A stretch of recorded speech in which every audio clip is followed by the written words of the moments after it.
Josh Brown doubling down on RH less than a week after the company's CEO warned about chaotic supply chains, broad-based inflation for consumers as well. This stock is down 55% from its high.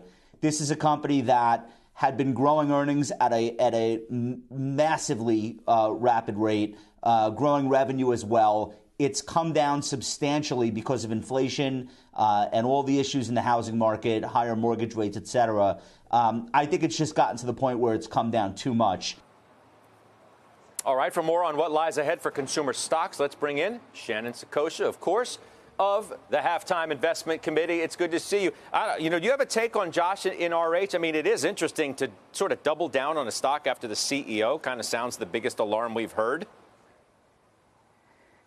Well, but if you kind of go through what that alarm was, I don't think it's all that different, Scott, from what we're hearing from other companies. And so I guess it's something from a relative perspective. You know, if everybody's facing the same challenges, do you want to own a brand that has some equity that's potentially correlated to an area of the economy that I agree will continue to do well? And so therefore and you know what we're experiencing right now in terms of food and energy cost inflation, it's exacerbating this K-shaped recovery that we've been talking about since March of 2020. And so I think RH is probably going to benefit from being tied to a higher income demographic over the next couple of years.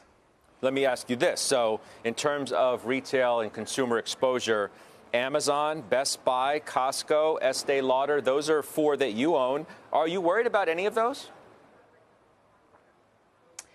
I am. I mean, I'm certainly worried about Estee Lauder. That stock has been under pressure for some time, Scott. As you know, there's a pretty big international and China footprint for Estee Lauder, and it really does require for customers to be in store to benefit from that experience.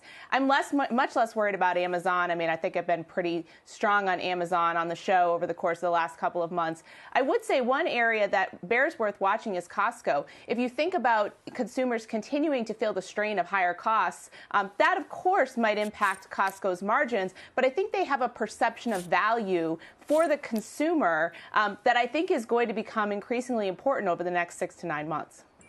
All right. Good stuff, Shannon. We'll see you soon. Thank you. That's Shannon Saccocia.